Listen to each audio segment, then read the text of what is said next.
in conjunction with Indonesia's celebration of her 50th anniversary of independence at 10 a.m. on August 10th, 1995. Di dunia ini, ada negara yang hanya mengikuti arus, dan ada negara yang mencoba mengubah arah angin.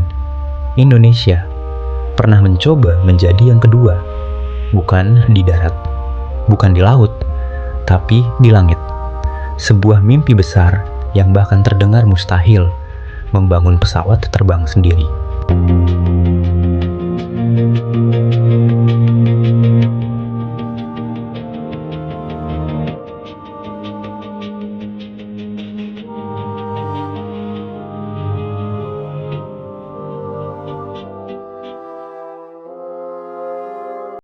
B.J. Habibie, seorang anak bangsa yang tidak hanya bermimpi, tapi memahami bagaimana mimpi itu bisa terbang.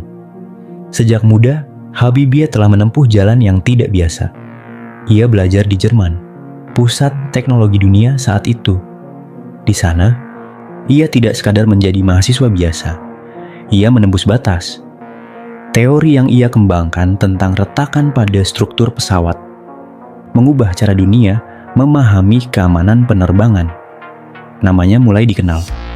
Karirnya menjanjikan. Ia bisa saja hidup nyaman di Eropa, tapi ia memilih pulang. Bukan karena mudah, tapi karena perlu. Indonesia saat itu baru saja bangkit. Negara muda dengan mimpi besar, tapi keterbatasan di mana-mana. Namun bagi Habibie, justru disitulah alasan untuk memulai. Ia percaya kalau Indonesia ingin dihormati dunia, Indonesia harus menguasai teknologi tinggi. Dan teknologi tertinggi saat itu adalah pesawat terbang. Tahun 1976, sebuah langkah besar diambil. Lahir sebuah industri yang akan menjadi simbol mimpi bangsa. Industri pesawat terbang Nusantara.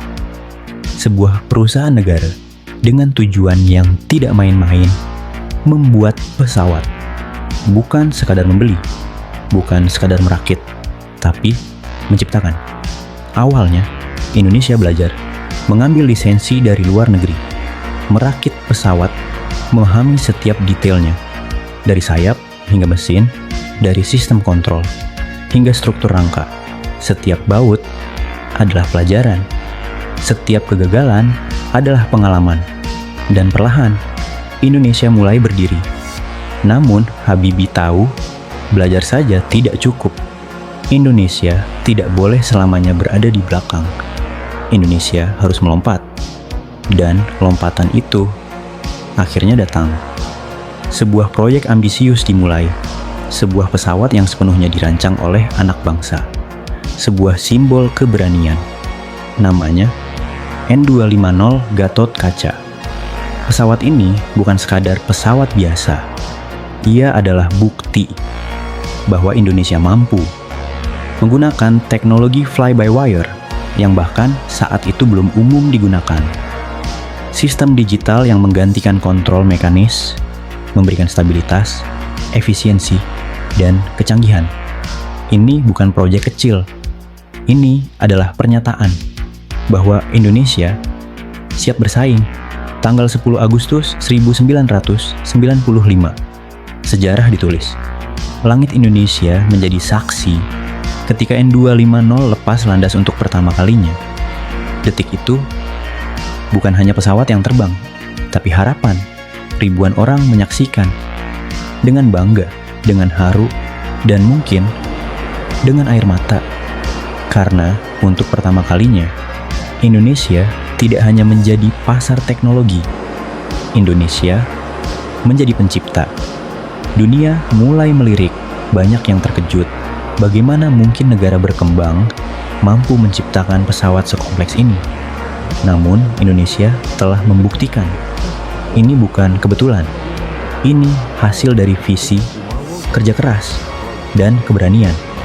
Tapi, sejarah tidak selalu berpihak pada mimpi. Tahun 1997, gelombang besar datang.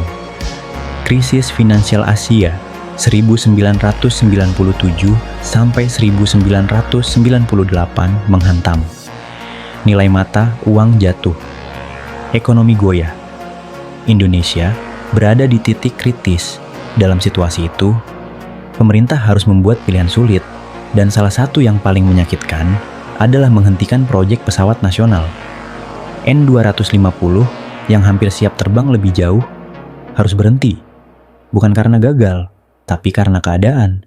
Tekanan datang dari berbagai arah, termasuk dari lembaga internasional seperti Dana Moneter Internasional. Bantuan ekonomi datang dengan syarat, dan salah satu syaratnya adalah menghentikan proyek-proyek yang dianggap tidak mendesak. Bagi mereka, pesawat adalah proyek mahal. Bagi Indonesia, pesawat adalah harga diri. Namun dalam kondisi krisis, pilihan tidak lagi ideal, dan akhirnya mimpi itu ditunda. Bukan dihentikan sepenuhnya, tapi cukup lama, hingga dunia melupakannya. Pabrik yang dulu penuh semangat perlahan menjadi lebih sunyi. Para insinyur yang dulu membangun mimpi harus menghadapi kenyataan. Namun kisah ini bukan tentang kegagalan, ini tentang potensi, tentang bagaimana sebuah bangsa pernah berdiri di ambang lompatan besar.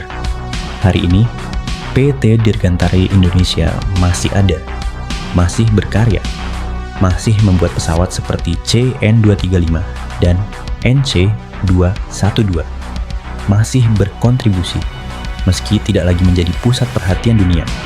Namun, jejak itu tidak hilang. Ia tersimpan dalam sejarah, dalam ingatan, dan dalam mimpi generasi berikutnya. Karena kisah N250 bukan hanya tentang pesawat, ia adalah simbol bahwa Indonesia pernah sangat dekat dengan menjadi kekuatan dirgantara dunia. Dan pertanyaannya sekarang, bukan lagi apakah Indonesia mampu, karena jawabannya sudah pernah terbukti. Pertanyaannya adalah, apakah Indonesia akan mencoba lagi, karena langit masih terbuka. Dan mimpi tidak pernah benar-benar jatuh. Ia hanya menunggu untuk diterbangkan kembali. Bagus sampai sekarang, dari startup sampai kick off itu sampai sekarang itu belum pernah mulai seperti ini. Nah, itu lebih bagus ya.